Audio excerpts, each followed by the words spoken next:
ನಮಸ್ಕಾರ. ವಿಶೇಷ ಕಾರ್ಯಕ್ರಮಕ್ಕೆ ಸ್ವಾಗತ. ನಾನು ಚೈತ್ರ ರಾಜ್. ಮುಂಬೈ, ಮಂಗಳೂರು ಸೇರಿ 12 ನಗರಗಳು ಮುಳುಗುವ ಎಚ್ಚರಿಕೆ. 750 ತಜ್ಞರ ಪ್ರಳಯ ಭವಿಷ್ಯ. ನಾಸಾ ಕೊಟ್ಟಿದ್ದು ಅದೇ ಮುನ್ನೆಚ್ಚರಿಕೆ. ಕರಾವಳಿ ತೀರದ ನಗರ ಪ್ರದೇಶಗಳಿಗೆ ಅಪಾಯ. ಭಾರತಕ್ಕೆ ನಾಸಾ ಕೊಟ್ಟ ಆ ಎಚ್ಚರಿಕೆ ಏನು?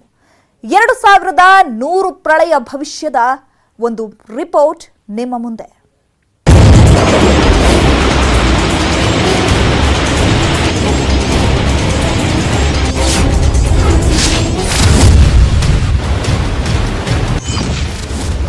ಮುಂಬೈ, ಮಂಗಳೂರು ಸೇರಿ 12 ನಗರಗಳಿಗೆ ಜಲಕಂಟಕ.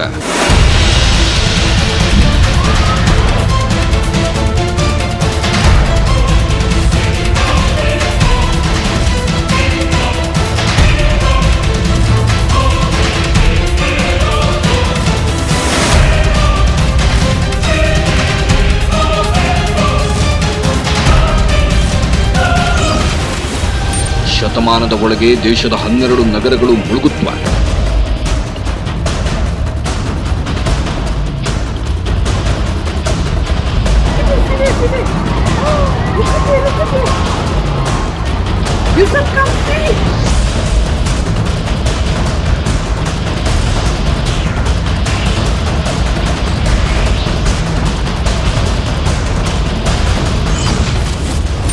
ವಿಶ್ವಸಂಸ್ಥೆ ವರದಿ ಆಧರಿಸಿ ಭಾರತಕ್ಕೆ ನಾಸಾ ಕೊಡ್ತು ಎಚ್ಚರಿಕೆ.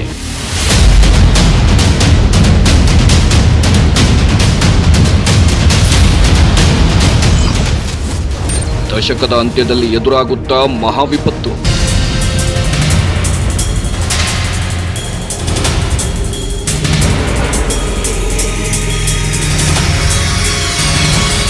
ಮಳೆ, ಪ್ರವಾಹ, ಬಿರುಗಾಳಿ, ಬಿಸಿಗಾಳಿ, ಚಂಡಮಾರುತ, ಸುನಾಮಿ, ಕಾಡ್ಗಿಚ್ಚು, ಅತಿವೃಷ್ಟಿ, ಅನಾವೃಷ್ಟಿ, ಭೂಕಂಪ, ಪ್ರಳಯಾಂತಕ ಸನ್ನಿವೇಶ ಪ್ರತಿ ವರ್ಷವೂ ಜಗತ್ತನ್ನ ಕಾಡ್ತಿರುವ ವಿಪತ್ತುಗಳು ಇವು.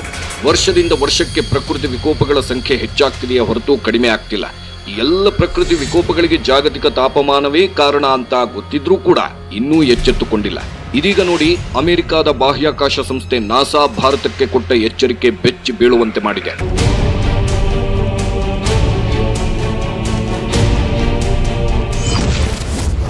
ಭಾರತಕ್ಕೆ ನಾಸಾ ಕೊಟ್ಟ ಎಚ್ಚರಿಕೆ ಏನು? ಜಾಗತಿಕ ತಾಪಮಾನದಿಂದ ಎದುರಾಗುವ ಅಪಾಯದ ಬಗ್ಗೆ ವಿಶ್ವಸಂಸ್ಥೆಯು 195 ತಜ್ಞರನ್ನೊಳಗೊಂಡ ಐಪಿಸಿಸಿ ಸಮಿತಿ ಒಂದು ವರದಿ ಕೊಟ್ಟಿತ್ತು. ಈ ವರದಿಯನ್ನ ಅವಲೋಕನ ಮಾಡಿದ ಅಮೆರಿಕದ ಬಾಹ್ಯಾಕಾಶ ಸಂಸ್ಥೆ ನಾಸಾ ಭಾರತದ 12 ನಗರಗಳು ಈ ಶತಮಾನದ ಅಂತ್ಯಕ್ಕೆ ಮುಳುಗಲಿದೆ ಅನ್ನೋ ಎಚ್ಚರಿಕೆ ಕೊಟ್ಟಿದೆ. ಈ ಎಚ್ಚರಿಕೆ ಕೊಡುವ ಮೊದಲು ನಾಸಾ ಐಪಿಸಿಸಿ ವರದಿ ಮತ್ತು ತನ್ನ ಉಪಗ್ರಹಗಳು ನೀಡಿರುವ ಮಾಹಿತಿಯನ್ನ ತಾಳೆ ಹಾಕಿದೆ. ಹೀಗೆ ತಾಳೆ ಹಾಕಿದಾಗ 1988ರ ಬಳಿಕ ಜಾಗತಿಕ ತಾಪಮಾನ ಏರಿಕೆಯಿಂದ ಅಗಾಧ ಹಿಮಕರಗಿ ಸಮುದ್ರ ಸೇರುತ್ತಿರುವುದು ಕಂಡುಬಂದಿದೆ. ಈ ಹಿಂದೆ 100 ವರ್ಷಗಳಿಗೊಮ್ಮೆ ಏರಿಕೆಯಾಗ್ತಿದ್ದ ಸಮುದ್ರ ಮಟ್ಟ ಈಗ 16 ವರ್ಷಗಳಿಗೊಮ್ಮೆ ಏರಿಕೆಯಾಗ್ತಿರೋದನ್ನ ಈ ಅಧ್ಯಯನದಲ್ಲಿ ನಾಸಾ ಕಂಡುಕೊಂಡಿದೆ. ಹೀಗೆ ಸಮುದ್ರ ಮಟ್ಟ ಬಹುಬೇಗ ಏರಿಕೆ ಆಗ್ತಿರೋದ್ರಿಂದ 2050ರೊಳಗೆ ಸಮುದ್ರದ ಮಟ್ಟ 5-6 ವರ್ಷಗಳಲ್ಲಿ ಹೆಚ್ಚಾಗುವ ಸಾಧ್ಯತೆ ಇದೆಯಂತೆ. ಈ ಪ್ರಕ್ರಿಯೆ ನಡೆದ್ರೆ ಈ ಶತಮಾನದ ಅಂತ್ಯಕ್ಕೆ ಮಂಗಳೂರು, ಮುಂಬೈ, ಚೆನ್ನೈ, ಕೊಚ್ಚಿ, ಮರ್ಮಗೋವಾ, ಪಾರಾದೀಪ್, ಖದೀರ್ಪುರ, ವಿಶಾಖಪಟ್ಟಣಂ, ತೂತುಕುಡಿ, ಕಾಂಡ್ಲಾ, ಓಖಾ, ಭಾವನಗರ ಮುಳುಗಡೆಯಾಗಲಿದೆ ಅಂತ ನಾಸಾ ತಿಳಿಸಿದೆ. ಮುಂಜಾಗ್ರತೆಯನ್ನು ಈಗ ತೆಗೆದುಕೊಂಡರು ಈಗ ಇರುವ ಉಷ್ಣತೆಯನ್ನು ನಾವು ಅಟ್ಲೀಸ್ಟ್ ಈಗಿನ ಮಟ್ಟಕ್ಕಾದರೂ ಇಟ್ಟುಕೊಳ್ಳದೆ ಹೋದರೆ ಮುಂದಿನ ದಿನಗಳಲ್ಲಿ ಪರಿಣಾಮ ಗಂಭೀರ ಆಗ್ತದೆ. ನಮ್ಮ ದಕ್ಷಿಣದ ಈ ಮಹಾನಗರಗಳಾದ ಮಂಗಳೂರು ಅಥವಾ ಮೇಲಿನ ಉತ್ತರ ಭಾರತದ ನಗರಗಳಾದ ಮುಂಬೈ ಇವೆಲ್ಲ ಸಮುದ್ರದ ಹತ್ತಿರ ಇರುವಂಥದ್ದು. 1 ಮೀಟರ್ ಅಥವಾ 2 ಮೀಟರು ಜಾಸ್ತಿ ಆಗ್ತದೆ ಅಂತೇಳಿ ನಾವು ಲೆಕ್ಕ ಹಾಕ್ಕೊಂಡ್ರೂ ಬಹಳಷ್ಟು ನಗರಗಳು ಮುಳುಗುವ ಭೀತಿ ಎದುರಾಗಿದೆ.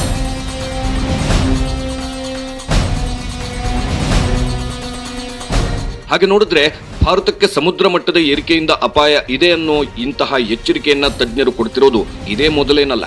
2016ರ ಮೇ ತಿಂಗಳಲ್ಲೇ ವಿಶ್ವಸಂಸ್ಥೆ ಭಾರತಕ್ಕೆ ಇದೇ ಎಚ್ಚರಿಕೆ ಕೊಟ್ಟಿತ್ತು. ಇನ್ನು 2018 ಡಿಸೆಂಬರ್ ತಿಂಗಳಲ್ಲಿ ಲೋಕಸಭೆಗೆ ಪರಿಸರ ಸಚಿವಾಲಯ ಮಹತ್ವದ ಮಾಹಿತಿ ನೀಡಿತ್ತು. ಆ ಮಾಹಿತಿಯಲ್ಲಿ 2100ನೇ ಇಸ್ವಿಗೆ ಸಮುದ್ರ ಮಟ್ಟ 3.5ರಷ್ಟು ಇಂಚಿನಿಂದ 34.6ರಷ್ಟು ಇಂಚಿನವರೆಗೂ ಏರಿಕೆಯಾಗುವ ಸಾಧ್ಯತೆ ಇದೆ. ಹೀಗಾಗಿ ದೇಶದ ಕರಾವಳಿ ತೀರದ ನಗರಗಳು, ನದಿ ಪಾತ್ರದ ಪ್ರದೇಶಗಳು ಮುಳುಗಡೆಯಾಗುವ ಅಪಾಯ ಇದೆ ಅಂತ ಕೇಂದ್ರ ಪರಿಸರ ಸಚಿವಾಲಯ ವರದಿ ನೀಡಿತ್ತು. ಅಂದು ನೀಡಿದ ಈ ವರದಿಯಲ್ಲಿ ಕಚ್ ಮರುಭೂಮಿ, ಕ್ಯಾಂಬೆ ನಗರ, ದಕ್ಷಿಣ ಮುಂಬೈನಿಂದ ಕೇರಳ ಗಡಿವರೆಗಿನ ಕೊಂಕಣ ತೀರದ ಕೆಲ ಪ್ರದೇಶಗಳು, ಕೇರಳದ ಕರಾವಳಿ, ಮುಂಬೈ ನಗರ ಮುಳುಗಡೆಯ ಅಪಾಯದಲ್ಲಿರುವ ಪ್ರಮುಖ ಪ್ರದೇಶಗಳು ಅಂತ ವಿವರಣೆ ನೀಡಲಾಗಿತ್ತು.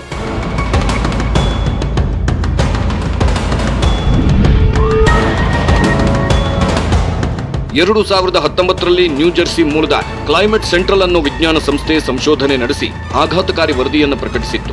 ಆ ವರದಿಯಲ್ಲಿ ಮುಂಬೈ ನಗರ ಮುಂದಿನ 30 ವರ್ಷಗಳಲ್ಲಿ ಸಮುದ್ರದೊಳಗೆ ಮುಳುಗಿ ಹೋಗಲಿದೆ ಅನ್ನೋ ಎಚ್ಚರಿಕೆ ನೀಡಲಾಗಿತ್ತು. 100 ವರ್ಷದಲ್ಲಿ ಮಂಗಳೂರಿಗೂ ಇದೇ ಸ್ಥಿತಿ ಬರುತ್ತದೆ ಅಂತ ಈ ಸಂಶೋಧನಾ ವರದಿ ಭಾರತಕ್ಕೆ ಎಚ್ಚರಿಕೆ ಕೊಟ್ಟಿತ್ತು.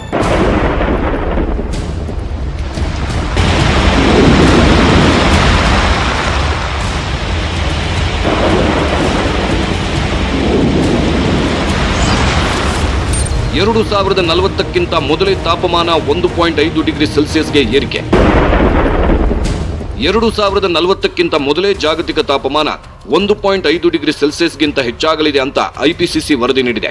750 ತಜ್ಞರು ಭೂಮಿಯ ಮೇಲೆ ಮನುಷ್ಯರ ಚಟುವಟಿಕೆಗಳಿಂದ ಆಗುತ್ತಿರುವ ಎಫೆಕ್ಟ್ಗೆ ಸಂಬಂಧಪಟ್ಟಂತೆ ಅಧ್ಯಯನ ನಡೆಸಿ ಈ ವರದಿಯನ್ನು ನೀಡಿದೆ. ಐಪಿಸಿಸಿ ಪ್ರತಿ 7 ವರ್ಷಕ್ಕೊಮ್ಮೆ ಈ ಎಚ್ಚರಿಕೆಯನ್ನು ನೀಡುವ ವರದಿಯನ್ನು ನೀಡುತ್ತಾ ಬಂದಿದೆ. ಈ ಬಾರಿ ಕೊಟ್ಟಿರುವ ವರದಿ 6ನೇಯದ್ದು. ಈ 6ನೇ ವರದಿಯಲ್ಲಿ ಆತಂಕ ಮೂಡಿಸಿರುವ ವಿಚಾರ ಏನಂದ್ರೆ 2040ಕ್ಕಿಂತ ಮೊದಲೇ ಜಗತ್ತಿನ ತಾಪಮಾನ 1.5 ಡಿಗ್ರಿ ಸೆಲ್ಸಿಯಸ್ಗೆ ಏರುತ್ತೆ ಅನ್ನೋ ಒಂದು ಅಂಶ. ಯಾಕೆ ಈ ಅಂಶ ಗಂಭೀರ ಅಂದ್ರೆ ಈ ಆಪತ್ತನ್ನ ತಡೆಯುವ ಪರಿಸ್ಥಿತಿಯೂ ಈಗ ಕೈಮೀರಿ ಹೋಗಿದೆ. ಇಡೀ ಜಗತ್ತು ಈಗ ಎಷ್ಟೇ ತಾಪಮಾನ ಏರಿಕೆಗೆ ಕಡಿವಾಣ ಹಾಕಲು ಪ್ರಯತ್ನ ಮಾಡಿದ್ರೂ ಈ ದಶಕದ ಅಂತ್ಯದಲ್ಲಿ ಜಾಗತಿಕ ತಾಪಮಾನ 1.5 ಡಿಗ್ರಿ ಸೆಲ್ಸಿಯಸ್ ಏರೋದನ್ನ ತಡೆಯಲು ಸಾಧ್ಯ ಇಲ್ಲ ಅಂತ ಅಂದಿದೆ ಐಪಿಸಿಸಿ ವರದಿ. ಹೀಗೆ ಒಂದು ದಶಕದಲ್ಲಿ ಜಾಗತಿಕ ತಾಪಮಾನ 1.5 ಡಿಗ್ರಿ ಸೆಲ್ಸಿಯಸ್ಗೆ ಏರಿದ್ರೆ ಈ ಜಗತ್ತು ಘೋರ ದುರಂತಗಳಿಗೆ ಸಾಕ್ಷಿಯಾಗುವುದನ್ನು ತಡೆಯೋದು ಅಸಾಧ್ಯ ಅಂತ ಹೇಳಿದ್ದಾರೆ ತಜ್ಞರು. ಗ್ಲೋಬಲ್ ವಾರ್ಮಿಂಗ್ ಅಥವಾ ವಾತಾವರಣದ ಉಷ್ಣತೆಯನ್ನು ಏರುತ್ತಾ ಇರುವ ಈಗ ಸಮಸ್ಯೆಯನ್ನು ಎದುರಿಸ್ತಾ ಇದ್ದೆವು. ಅದನ್ನು ಕೂಡಲೇ ಪರಿಹರಿಸಲಿಕ್ಕೆ ಆಗುವುದಿಲ್ಲ. ಪರಿಣಾಮ ಮಾತ್ರ ದಿನದಿಂದ ದಿನಕ್ಕೆ ಗಂಭೀರವಾಗ್ತಾ ಇದೆ. ಜಾಗತಿಕ ತಾಪಮಾನ ಏರಿಕೆಯಿಂದ ಭಾರತಕ್ಕೆ ಅಪಾಯ. 3 ಕಡೆ ಸಮುದ್ರ ಆವರಿಸಿದ ಭಾರತಕ್ಕೆ ಜಾಗತಿಕ ತಾಪಮಾನ ಏರಿಕೆ ದೊಡ್ಡ ಮಟ್ಟದ ಆಘಾತವನ್ನೇ ಕೊಡಲಿದೆ ಅಂತಾರೆ ವಿಜ್ಞಾನಿಗಳು. ಉಷ್ಣಾಂಶ ಹೆಚ್ಚಾಗಿ ಈಗಾಗಲೇ ಉತ್ತರದಲ್ಲಿರುವ ಹಿಮಪರ್ವತಗಳು ಅಂದಾಜನ್ನು ಮೀರಿ ಕರಗುತ್ತಿದೆ. 21ನೇ ಶತಮಾನದ ಆರಂಭದಿಂದಲೇ ಹಿಮಾಲಯದಲ್ಲಿನ ಹಿಮ ಕರಗುವಿಕೆ ದ್ವಿಗುಣಗೊಂಡಿದೆ ಅಂತ ಸಂಶೋಧಕರು ಹೇಳ್ತಾ ಇದ್ದಾರೆ. 2000ನೇ ಇಸ್ವಿಯಿಂದ 2016ರವರೆಗೂ 1 ಡಿಗ್ರಿ ಸೆಲ್ಸಿಯಸ್ ತಾಪಮಾನ ದಾಖಲಾದ ಹಿನ್ನೆಲೆಯಲ್ಲಿ ಹಿಮ ಕರಗುವಿಕೆ ದುಪ್ಪಟ್ಟಾಗಿದೆ. ಇನ್ನು 1975ರಿಂದ 2000ನೇ ಇಸ್ವಿವರೆಗೂ ವಿಪರೀತವಾಗಿದ್ದ ತಾಪಮಾನದಿಂದ 0.25 ಮೀಟರ್ಗಳಷ್ಟು ಮಂಜುಗಡ್ಡೆ ಕರಗಿದೆ. ಅದರಲ್ಲೂ ಇತ್ತೀಚೆಗೆ ಹಿಮಾಲಯ 12,000 ಹಿಮಶಿಖರಗಳು ಕರಗುತ್ತಿರುವುದು ದಾಖಲಾಗಿದೆ. ಇದು ಮಹಾ ಅಪಾಯದ ಭೀತಿ ಹುಟ್ಟಿಸಿದೆ. ವಾತಾವರಣದ ಉಷ್ಣತೆಯಿಂದ, ಹಿಮಗಳ ಕರಗುವಿಕೆಯಿಂದ ಸಾಗರದ ಮಟ್ಟ ಏರ್ತಾ ಉಂಟು. ನಾವು ನೆನಪಿಟ್ಟುಕೊಳ್ಳಬೇಕಾದ ಅಂಶ ಅಂದೇಳಿದರೆ ಭೂಮಿ ಅನ್ನೋದು ನಿಜವಾಗಿ ಸಮುದ್ರದಿಂದ ತುಂಬಿದ ಸ್ವಲ್ಪವೇ ಸ್ವಲ್ಪ ನೆಲ ಇರುವ ಜಾಗ. ಅದನ್ನು ನಾವು ನಮಗೆ ವಾಸವಾಗಲಿಕ್ಕಿರುವ ಈ ಜಾಗವನ್ನು ನಾವು ಸರಿಯಾಗಿ ನೋಡಿಕೊಳ್ಳಲಿಲ್ಲ ಅಂದೇಳಿದರೆ ವಾತಾವರಣದ ಉಷ್ಣತೆಯಿಂದ ನೀರುಗಳು ಕರಗುತ್ತಾ ಹೋದರೆ ಸಮುದ್ರದ ಮಟ್ಟ ಏರ್ತಾ ಹೋಗ್ತದೆ. ಎಷ್ಟು ಏರ್ತದೆ, ಎಷ್ಟು ಏರಬಹುದು ಈ ಪರಿಣಾಮದಿಂದ ಅನ್ನುವಂಥದ್ದನ್ನು ಲೆಕ್ಕ ಹಾಕಿದಾಗ ಒಂದು ಲೆಕ್ಕ ಹಾಕಿ ಇಟ್ಟಿದ್ದಾರೆ. ಆ ಲೆಕ್ಕ ಹಾಕಿದಾಗ ಪರಿಣಾಮ ನಾವು ನಿರೀಕ್ಷಿಸಿದಕ್ಕಿಂತ ಬಹಳ ಬೇಗವಾಗಿ ಆಗ್ತಾ ಉಂಟು. ಮೇಘಸ್ಫೋಟ, ಪ್ರವಾಹ, ಭೂಕುಸಿತ, ಚಂಡಮಾರುತ. ಜಾಗತಿಕ ತಾಪಮಾನ ಏರಿಕೆ ಎಫೆಕ್ಟ್ಗೆ ನಲುಗುತ್ತಿದೆ ಭಾರತ. ಹಿಮ ಕರಗುವಿಕೆ ದೊಡ್ಡ ಹಿಮ ಸರೋವರಗಳ ನಿರ್ಮಾಣಕ್ಕೆ ಕಾರಣವಾಗುತ್ತದೆ. ನದಿಗಳಿಗೆ ಕಟ್ಟಿರುವ ಅಣೆಕಟ್ಟುಗಳಲ್ಲಿ ನೀರಿನ ಪ್ರಮಾಣ ಹೆಚ್ಚಿಸುತ್ತೆ. ಹೀಗೆ ಅಣೆಕಟ್ಟುಗಳಿಂದ ನೀರು ರೌದ್ರ ರೂಪದಲ್ಲಿ ಬಿಡುಗಡೆಯಾದರೆ ಪ್ರವಾಹ ಸಂಭವಿಸುತ್ತೆ. ಅದರಲ್ಲೂ ಹಿಮಾಲಯದ ಹಿಮನದಿಗಳ ಆರ್ಭಟ ಹೆಚ್ಚಾದರೆ ಬ್ರಹ್ಮಪುತ್ರ ಹಾಗೂ ಗಂಗಾ ನದಿಗಳ ರೌದ್ರತೆ ಎಲ್ಲೆ ಮೀರಬಹುದು. ಆಗ ಇನ್ನಿಲ್ಲದ ಜಲಸಂಕಷ್ಟ ಎದುರಾಗಬಹುದು. ಸುಮಾರು 33,000 ಕಿಲೋಮೀಟರ್ ವ್ಯಾಪ್ತಿಯ ಹಿಮನದಿ ಹೊದಿಕೆಗಳನ್ನು ಹೊಂದಿದ್ದು ಇಲ್ಲಿ ತೀವ್ರ ಹವಾಮಾನ ಏರುಪೇರಾದರೆ ಭೀಕರ ಜಲಪ್ರಳಯ ಗ್ಯಾರಂಟಿ. ಇದಕ್ಕೆ ಸಾಕ್ಷಿ ಎಂಬಂತಿವೆ ಕಳೆದ 70 ವರ್ಷಗಳಲ್ಲೇ ನಡೆದಿರುವ ಹಲವು ಪ್ರವಾಹ ಘಟನೆಗಳು. ಹವಾಮಾನವೇ ಬದಲಾಗ್ತದೆ. ಹವಾಮಾನ ಬದಲಾಗುವುದು ಅಂತ ಹೇಳಿದರೆ ನಿರೀಕ್ಷಿಸಿದ ಜಾಸ್ತಿ ಮಳೆ, ಅನಾವೃಷ್ಟಿ, ಅತಿವೃಷ್ಟಿ ಅನ್ನುವಂಥದ್ದು ಸಾಮಾನ್ಯ ಆಗಿಬಿಡ್ತದೆ. ಮೇಘಸ್ಫೋಟದಿಂದಾಗಿ ನೆರೆ ಬರುವಂಥದ್ದು, ನೆರೆಯಿಂದ ಆಗುವ ಅನಾಹುತಗಳು ಅಥವಾ ನೀರು, ಸಮುದ್ರದ ನೀರು ತಾನಾಗಿ ಉಕ್ಕಿ ಹರಿಯುವಂಥದ್ದು, ಈ ವಾತಾವರಣದ ಉಷ್ಣತೆ ಅಂದರೆ ಎಷ್ಟು ಸೂಕ್ಷ್ಮ ಇರ್ತದೆ ಅಂತ ಹೇಳಿದರೆ ಸುನಾಮಿಗಳು ಅಥವಾ ಸೈಕ್ಲೋನ್ಗಳು ಇವೆಲ್ಲ ಬೇಕಾದಾಗೆ ಬರ್ತಾ ಇರ್ತದೆ. ಇದು ಜಾಸ್ತಿ ಆಗ್ತದೆ ಅಂತ ಹೇಳ್ತಾ ಇದ್ದಾರೆ. ಮುಂದಿನ ದಿನಗಳಲ್ಲಿ ಇದು ಬಹಳಷ್ಟು ಜಾಸ್ತಿ ಆಗ್ತದೆ ಅನ್ನುವಂಥ 2016ರಿಂದ ಈಚೆಗೆ ಮಾನ್ಸೂನ್ ಮಳೆ ಭಯಂಕರವಾಗಿ ಕಾಡೋಕೆ ಶುರು ಮಾಡಿರೋದನ್ನ ನೀವೆಲ್ಲರೂ ನೋಡ್ತಾನೆ ಇದ್ದೀರಿ. ಪ್ರತಿ ವರ್ಷ ಭಾರತದ ಬಹುತೇಕ ರಾಜ್ಯಗಳು ಜಲಪ್ರವಾಹಕ್ಕೆ ಸಿಲುಕುತ್ತಲೇ ಬರ್ತಿದೆ. ಅಷ್ಟೇ ಯಾಕೆ, ತಾಪಮಾನ ಏರಿಕೆಯಿಂದ ಕಳೆದ 5-6 ವರ್ಷಗಳಲ್ಲಿ ಬಂಗಾಳ ಕೊಲ್ಲಿ, ಅರಬ್ಬಿ ಸಮುದ್ರದಲ್ಲಿ ಏಳುವ ಬಲಿಷ್ಠ ಚಂಡಮಾರುತಗಳ ಸಂಖ್ಯೆಯೂ ಹೆಚ್ಚಾಗಿದೆ. ಇದರಿಂದಾಗಿ ಪ್ರತಿ ವರ್ಷ ಲಕ್ಷಾಂತರ ಜನರ ಬದುಕು ಬೀದಿಗೆ ಬೀಳುತ್ತಿದೆ. ಸಾವಿರಾರು ಮಂದಿ ಪ್ರತಿ ವರ್ಷ ಭೀಕರ ಮಳೆ ಪ್ರವಾಹಕ್ಕೆ ಬಲಿಯಾಗ್ತಿದ್ದಾರೆ. ಉತ್ತರಾಖಂಡ್ ಜಲಸ್ಫೋಟ, ಹಿಮಾಚಲದ ಹಿಮಕುಂಡ ಸ್ಫೋಟ, ಮೇಘ ಸ್ಫೋಟದ ಸಾಲು ಸಾಲು ಸಾಕ್ಷಿ ಕಣ್ಣ ಮುಂದಿದೆ. ಪ್ರತಿ ವರ್ಷ ಮುಂಬೈ ನಗರ ಮಳೆಗೆ ಮುಳುಗೇಳುತ್ತಲೇ ಇದೆ. ಭೂಕುಸಿತ, ಸಿಡಿಲಿನ ಸಾವು, ಪ್ರವಾಹಕ್ಕೆ ಪ್ರತಿ ವರ್ಷ ಭಾರತ ನಲಗುತ್ತಿದೆ. ಇಷ್ಟೇ ಅಲ್ಲ, ಮುಂದೆ ಚಂಡಮಾರುತ, ಪ್ರವಾಹ, ಮೇಘಸ್ಫೋಟದ ಮತ್ತಷ್ಟು ಕರಾಳ ದಿನಗಳನ್ನು ಭಾರತ ಎದುರಿಸಬೇಕಾಗುತ್ತದೆ ಅಂತ ಈಗಾಗಲೇ ತಜ್ಞರು ಎಚ್ಚರಿಸಿದ್ದಾರೆ. ಬಿಸಿಗಾಳಿಯಿಂದ ಭಾರತದ 35 ಕೋಟಿ ಜನರಿಗೆ ಅಪಾಯ. ಜಾಗತಿಕ ತಾಪಮಾನ ಏರಿಕೆಯಿಂದ ಭಾರತದ 35 ಕೋಟಿ ಜನ ಬಿಸಿಗಾಳಿಗೆ ಜೀವ ಬಿಡಲಿದ್ದಾರೆ ಅಂತ ಈ ಜಿನಿವಾ ವಿಜ್ಞಾನಿಗಳು ಕೊಟ್ಟ ಎಚ್ಚರಿಕೆಯನ್ನು ಮರೆಯುವಂತಿಲ್ಲ. ಜಗತ್ತಿನಲ್ಲಿ ಕಾರ್ಬನ್ ಹೊರಸೂಸುವ ದೇಶಗಳ ಪೈಕಿ ಭಾರತ ಟಾಪ್ 5 ದೇಶಗಳ ಪಟ್ಟಿಯಲ್ಲಿದೆ. ಪ್ರತಿ ವರ್ಷ ಉಷ್ಣ ವಿದ್ಯುತ್ ಘಟಕಗಳಿಂದ ಭಾರತ ಸರಾಸರಿ 900 ದಶಲಕ್ಷ ಟನ್ ಇಂಗಾಲದ ಡೈಆಕ್ಸೈಡ್ ಹೊರಬಿಡುತ್ತಿದೆ.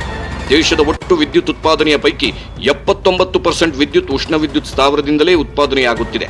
ಹೀಗೆಯೇ ಮುಂದುವರೆದರೆ 2030ರಿಂದ 2050ರೊಳಗೆ ಜಾಗತಿಕ ತಾಪಮಾನ 1.5 ಡಿಗ್ರಿ ಸೆಲ್ಸಿಯಸ್ನಷ್ಟು ಹೆಚ್ಚಾಗುವ ಸಾಧ್ಯತೆ ಇದೆಯಂತೆ. ಹಾಗೇನಾದ್ರೂ ಆದ್ರೆ ಭಾರತದ 35 ಕೋಟಿ ಜನ ಬಿಸಿಗಾಳಿಗೆ ಜೀವ ಬಿಡುತ್ತಾರೆ ಅಂತ ಜಿನಿವಾದಲ್ಲಿರೋ inter governmental panel on climate change ವಿಜ್ಞಾನಿಗಳ ಸಮೂಹ ಭಾರತ ಸರ್ಕಾರವನ್ನ ಈ ಹಿಂದೆಯೇ ಎಚ್ಚರಿಸಿತ್ತು. ಈ ಎಚ್ಚರಿಕೆಯನ್ನ ತಜ್ಞರು ಭಾರತಕ್ಕೆ ನೀಡಿದ್ರು. ಅದೃಷ್ಟವಶಾತ್ ಭಾರತಕ್ಕೆ ಇನ್ನೂ ಈ ಅಪಾಯ ಬಂದಿಲ್ಲ. ಆದರೆ ಹಲವು ದೇಶಗಳ 100 ಪ್ರದೇಶಗಳು ಬಿಸಿಗಾಳಿಗೆ ಈ ವರ್ಷವೇ ಸುಟ್ಟು ಕರಕಲಾಗಿರೋದು ಮಾತ್ರ ತಾಪಮಾನ ಏರಿಕೆಯ ಎಫೆಕ್ಟ್ಗೆ ಒಂದು ಬೆಸ್ಟ್ ಎಕ್ಸಾಂಪಲ್. ತಾಪಮಾನ 1.5 ಡಿಗ್ರಿಯಷ್ಟು ಏರಿಕೆ ಆದ್ರೆ ಬರೀ ಪ್ರವಾಹ, ಚಂಡಮಾರುತ, ಬಿಸಿಗಾಳಿಯ ಹೊಡೆತ ಮಾತ್ರನಾ? ಖಂಡಿತ ಅಲ್ಲ. ಜಾಗತಿಕ ತಾಪಮಾನ 1.5 ಡಿಗ್ರಿ ಸೆಲ್ಸಿಯಸ್ನಷ್ಟು ಏರಿಕೆ ಆದ್ರೆ 16 ಮಹಾ ದುರಂತಗಳಿಗೆ ಸಾಕ್ಷಿಯಾಗಲಿದೆ ಈ ಜಗತ್ತು ಅಂತ ಆಘಾತಕಾರಿ ಸುದ್ದಿ ಕೊಟ್ಟಿದ್ದಾರೆ ತಜ್ಞರು.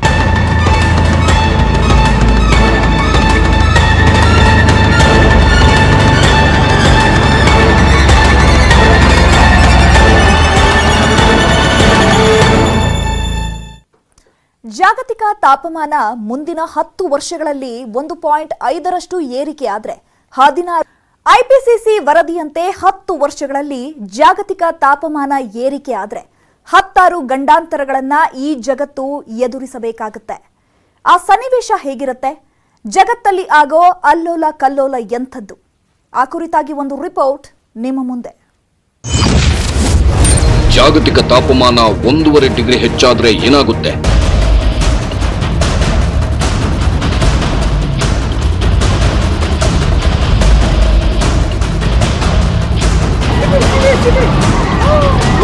ತಾಪಮಾನ 1.5 ಡಿಗ್ರಿಯಷ್ಟು ಹೆಚ್ಚಾದ್ರೆ ಅನೇಕ ಗಂಡಾಂತರಗಳು ಜಗತ್ತನ್ನ ಅಲ್ಲೋಲ ಕಲ್ಲೋಲ ಮಾಡಿಬಿಡುವ ಅಪಾಯವೂ ಇದೆ.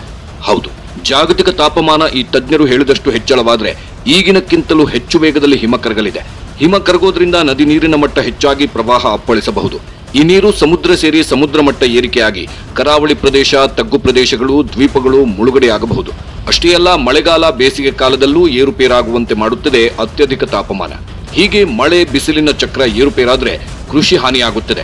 ಕೃಷಿ ಹಾನಿಯಾದ್ರೆ ಆಹಾರ ಉತ್ಪಾದನೆ ಕಡಿಮೆ ಆಗುತ್ತದೆ, ಬೆಲೆ ಹೆಚ್ಚಳವಾಗುತ್ತದೆ, ಆಹಾರಕ್ಕೂ ಹಾಹಾಕಾರ ಉಂಟಾಗಬಹುದು, ಅತಿವೃಷ್ಟಿ, ಅನಾವೃಷ್ಟಿ ಹೆಚ್ಚಾಗಬಹುದು, ಸಮುದ್ರದ ಉಷ್ಣಾಂಶ ಮತ್ತಷ್ಟು ಏರಿಕೆಯಾಗಿ ಅಕಾಲಿಕ ಚಂಡಮಾರುತಗಳು ಅಪ್ಪಳಿಸಬಹುದು, ಸಾಂಕ್ರಾಮಿಕ ರೋಗಗಳು ಹೆಚ್ಚಾಗಬಹುದು, ಮಳೆ ಹೆಚ್ಚಾಗಿ ಪ್ರವಾಹದಿಂದ ಜನವಸತಿ ಪ್ರದೇಶಗಳು ಮುಳುಗಡೆಯಾಗಬಹುದು, ಬಿಸಿಗಾಳಿ, ಕಾಡ್ಗಿಚ್ಚು ಹೆಚ್ಚಾಗಿ ಹಿಡಿತಕ್ಕೆ ಸಿಗದೆ ಅರಣ್ಯ, ವಸತಿ ಪ್ರದೇಶಗಳು ಧಗಧಗ ಹೊತ್ತಿ ಉರಿಯಬಹುದು. ಈ ಎಲ್ಲ ಅನಾಹುತದಿಂದ ಬಡವರು, ಸಂತ್ರಸ್ತರ ಸಂಖ್ಯೆ ಜಗತ್ತಲ್ಲಿ ಹೆಚ್ಚಾಗಬಹುದು. ಹಲವು ಪ್ರಭೇದದ ಪ್ರಾಣಿ, ಪಕ್ಷಿ, ಕೀಟಗಳ ಸಂತತಿಯೇ ಸರ್ವನಾಶವಾಗಬಹುದು. ಹೀಗೆ ತಾಪಮಾನ 1.5 ಡಿಗ್ರಿಯಷ್ಟು ಹೆಚ್ಚಾದ್ರೆ ಈ ಜಗತ್ತು ಈ ಎಲ್ಲ ಗಂಡಾಂತರಗಳನ್ನು ಎದುರಿಸುವ ಸಾಧ್ಯತೆಗಳಿವೆ. ಮೀರಿ ಹೋಗ್ತಾ ಉಂಟು. ವಿಜ್ಞಾನಿಗಳ ಎಚ್ಚರಿಕೆಯನ್ನು ಮೀರಿ ನಾವು ವಿನಾಶಕ್ಕೆ ದಾರಿ ಮಾಡಿಕೊಡ್ತಾ ಇದ್ದೇವೆ. ಆ ಕಳಕಳಿಯನ್ನು ನಾವು ಈಗಲೇ ಅರ್ಥ ಮಾಡಿಕೊಂಡಲ್ಲಿ ಬಹುಶಃ ಇದನ್ನು ಜೀವಿಸುವ ಅವಕಾಶ ನಮಗೆ ಇದೆ. ಇಲ್ಲ ಅಂದರೆ ಪ್ರಕೃತಿ ನಮ್ಮನ್ನು ಒಂದಲ್ಲ ಒಂದು ಯುದ್ಧದಲ್ಲಿ ರಕ್ಷಣೆ ಮಾಡೋ ಬದಲು ನಾಶ ಮಾಡಿ ಬಿಡುವ ಅಪಾಯ ಜಾಸ್ತಿ ಆಗಿದೆ.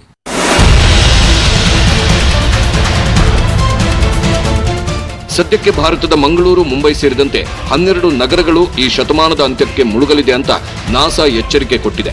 ಮುಳುಗೋದು ಅಂದ್ರೆ ಇಡೀ ನಗರವೇ ಮುಳುಗಿ ಹೋಗೋದು ಅಂತ ಅರ್ಥವಲ್ಲ. ಸಮುದ್ರ ಮಟ್ಟ ಏರಿಕೆಯಿಂದ ನೀರು ನಗರದೊಳಗೆ ನುಗ್ಗಿ ಹಂತ ಹಂತವಾಗಿ ಆ ಪ್ರದೇಶವನ್ನೇ ಆವರಿಸಿಕೊಳ್ಳುವ ಪ್ರಕ್ರಿಯೆ. ಭಾರತದ ನಗರಗಳಿಗಿಂತಲೂ ಅತಿ ಬೇಗನೆ ಸಮುದ್ರ ಪಾಲಾಗುವ ಆತಂಕದಲ್ಲಿ ಜಗತ್ತಿನ ಹಲವು ನಗರಗಳಿವೆ. ಇಂಡೋನೇಷ್ಯಾದ ಜಕಾರ್ತಾ, ಫ್ಲೋರಿಡಾದ ಮಿಯಾಮಿ, ಇಟಲಿಯ ವೆನಿಸ್ ನಗರ, ಮೆಕ್ಸಿಕೋ ಸಿಟಿ, ಲೂಯಿಸಾನಾದ ನ್ಯೂ ಒರ್ಲಿಯನ್ಸ್, ನೈಜೀರಿಯಾದ ಲಾಗೂಸ್, ಹೂಸ್ಟಾನ್, ಬಾಂಗ್ಲಾದ ಢಾಕಾ, ವರ್ಜಿನಿಯಾ ಬೀಚ್, ಬ್ಯಾಂಕಾಕ್, ನೆದರ್ಲ್ಯಾಂಡ್ನ ರೊಟರ್ಡ್ಯಾಮ್, ಈಜಿಪ್ಟಿನ ಅಲೆಕ್ಸಾಂಡ್ರಿಯಾ ಕೂಡ 2100ರೊಳಗೆ ಸಮುದ್ರ ಪಾಲಾಗಲಿದೆ ಅಂತ ತಜ್ಞರು ಭವಿಷ್ಯ ನುಡಿದಿದ್ದಾರೆ. ಈ ಪೈಕಿ ಹಲವು ನಗರಗಳಿಗೆ ಈಗಾಗಲೇ ನಿಧಾನವಾಗಿ ನೀರು ನುಗ್ಗುತ್ತಿದೆ.